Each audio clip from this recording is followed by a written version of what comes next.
நீங்க எதிர்பார்க்குற மாரி உங்களோட வாழ்க்கை இல்ல. நீங்க நெறைய விஷயங்கள வாழ்க்கையில பண்ணணும்னு நெனைக்கிறீங்க. பட் எதுவுமே நடக்கல அப்டின்னா, நீங்க கண்டிப்பா ஒரு விஷயத்த புரிஞ்சுக்கணும்.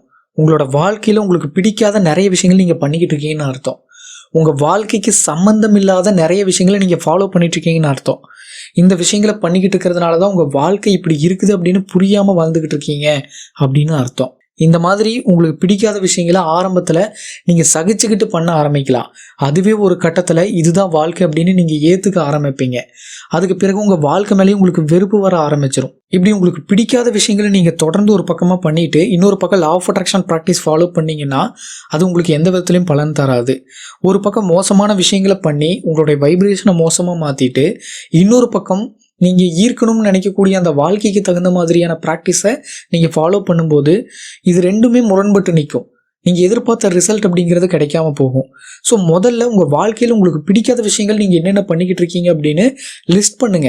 இப்போ உங்களுக்கு சோஷியல் மீடியால விருப்பம் இல்லாம இருக்கலாம். எப்படியாவது இந்த சோஷியல் மீடியா விட்டு நான் வெளியே வந்தாகணும். இதனால என் வாழ்க்கையில எந்த விதமான பிரயோஜனம் இல்ல. ஏதோ ஒரு ஆர்வத்துல நான் லோன்லியா இருக்கேன். இல்ல மோசமா ஃபீல் பண்றேன். அந்த மாதிரியான நேரத்துல வந்து டக்குன்னு நான் என் மைண்ட டைவர்ட் பண்றதுக்காக சோஷியல் மீடியாக்குள்ள என்னையே அறியாம நான் போயிடுறேன். அப்படி போயிட்டு வெளியே வரும்போது தான் தெரியுது நான் 3 மணி நேரம், 4 மணி நேரம், சில நாள் 7 மணி நேரம், 8 மணி நேரம் கூட என்னோட டைம் அதில் நான் வேஸ்ட் பண்ணிட்டேன் அப்படின்னு. ஸோ இதை விட்டு எப்படியாவது வெளியே வரணும்னு தான் நான் நினைக்கிறேன் அப்படிங்கிற மாதிரி நீங்கள் நினச்சிக்கிட்டு இருக்கலாம். இந்த மாதிரி இன்னும் என்னென்ன விஷயங்கள் இருக்குன்னு எல்லாத்தையும் முதல்ல நீங்கள் தெரிஞ்சுக்கோங்க. முதல்ல நீங்கள் தெரிஞ்சுக்கணும். நீங்கள் விருப்பம் இல்லாமல் எதெல்லாம் பண்ணிட்டு இருக்கீங்க, இதெல்லாம் என் வாழ்க்கையில் வேண்டான்னு தான் நான் நினைக்கிறேன், ஆனாலும் நான் பண்ணிட்டு இருக்கேன் அப்படிங்கிறது எது எது அப்படின்னு நீங்கள் முதல்ல தெரிஞ்சுக்கணும். அதனால அந்த விஷயங்கள் எல்லாத்தையுமே நீங்கள் லிஸ்ட் பண்ணுங்க. அதுக்கு பிறகு அது ஒவ்வொன்றையும் எப்படி நிறுத்தலாம் அப்படிங்கிறத தேடி தெரிஞ்சுக்கிட்டு ஒன் பை ஒன்னாக ஃபாலோ பண்ணுங்க. எல்லாத்தையும் ஒரே அடியாக நான் நிறுத்த போகிறேன், இந்த மாதமே எல்லாத்தையும் நான் நிறுத்த போகிறேன் அப்படின்னு வந்து அப்படி நீங்கள் இறங்க வேண்டாம்.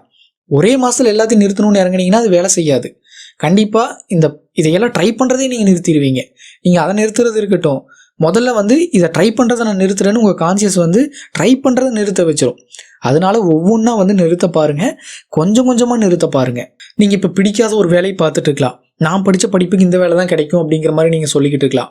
ஆனால் உங்களோட வேலை வந்து இன்னும் பெட்டரான வேலைக்கு நீங்கள் போகணும் அப்படின்னு நினச்சிக்கிட்டு இருக்கலாம்.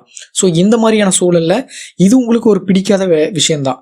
பிடிக்காத ஒரு விஷயத்த தான் நீங்கள் ஃபாலோ பண்ணிட்டு இருக்கீங்க. ஸோ இதையும் உங்களோட லிஸ்ட்டில் ஆட் பண்ணிக்கிட்டு உங்களுக்கு பிடிச்சது என்ன, இதுக்கு ஆப்போசிட்டில் என்ன பிடிச்சது, எந்த மாதிரியான வேலைக்கு போகணும்னு நினைக்கிறீங்க, நீங்கள் அதில் கவனம் செலுத்துங்க. அந்த வேலை எப்படி அடையணும் அப்படிங்கிறதுல கவனம் செலுத்துங்க. பல சமயங்களில் வந்து மோசமான விஷயங்களை விட்டு வெளியே வரணும், பிடிக்காத விஷயங்களை விட்டு வெளியே வரணும் அப்படிங்கிறது உங்களுக்கு பிடிச்ச விஷயங்களை ஆட் பண்ணும்போது பிடிக்காத விஷயங்கள் உங்களோட வாழ்க்கையை விட்டு வெளியே போகிறதுக்கு ஒரு காரணமாக இருக்கும். ஸோ சில விஷயங்களுக்கு நமக்கு பிடிக்காத விஷயங்களை நிறுத்துறதுல நம்ம ஃபோக்கஸ் பண்ணோம். சில விஷயங்களில் வந்து பிடிக்காத விஷயத்தை வெளியே கொண்டு போகணும் அப்படின்னா பிடிச்ச ஒரு விஷயத்தை உள்ளே கொண்டு வரணும். ஸோ இதில் எது சரியாக பொருந்தும் அப்படிங்கிறத புரிஞ்சுக்கிட்டு அதை வந்து ட்ரை பண்ணுங்கள். இந்த மாதிரி நிறைய குட்டி குட்டியான விஷயங்கள் வந்து நீங்கள் உங்களுக்கு பிடிக்காத பண்ணிட்டு இருப்பீங்க. அது எதுன்னு கவனித்து அது எல்லாத்தையும் உங்கள் கான்சியஸ்க்கு கொண்டு வந்து அதை மாற்றுறதுக்கான பிளானை ரெடி பண்ணி பண்ணுங்கள். இப்படி நீங்கள் பண்ணி தான் ஆகணும், வேறு வழியே கிடையாது. எல்லாம் தானாக மாறணும், நான் தானாக வந்து எல்லாத்தையும் ஈர்க்கணும், எனக்கு எல்லாமே நடக்கணும் அப்படின்னு வந்து நினைக்காதீங்க. மைண்ட் செட்டை மாற்றணும் அப்படின்னா ப்ராக்டிஸ் கண்டிப்பாக தேவை. ப்ராக்டிஸ் இல்லாமல் மைண்ட் செட்டை மாற்றுறது பாசிபிள் கிடையாது.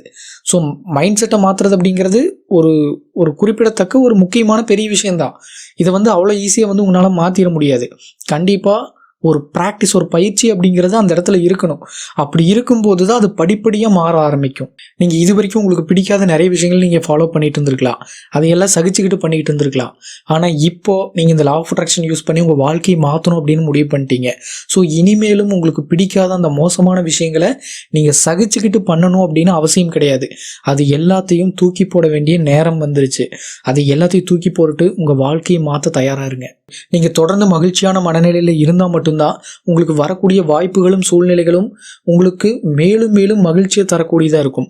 அப்படி இல்லாமல் நீங்கள் வேண்டா வெறுப்பா ஒரு வெறுப்போட வாழ்க்கையை வந்து வெறுத்து போய் வாழ்ந்துக்கிட்டு இருந்தீங்க அப்படின்னா, உங்களுக்கு பிடிக்காத விஷயங்களை பண்ணிக்கிட்டு இருந்தீங்கன்னா, உங்களுக்கு நடக்கக்கூடிய சூழ்நிலைகள் எல்லாமே, அடுத்தடுத்த சம்பவங்கள் எல்லாமே நீங்கள் வெறுக்கக்கூடியதாக மட்டுமே மாறும். இனிமேலும் நீங்கள் அந்த வெறுப்போட உங்களுக்கு பிடிக்காத விஷயங்களை பண்ணணும் அப்படின்னு அவசியம் இல்லை. ஏன்னா நீங்கள் உங்கள் வாழ்க்கையை மாற்றணும் அப்படிங்கிற முடிவில் இருக்கீங்க. அதுக்கான செயலில் இறங்குங்க.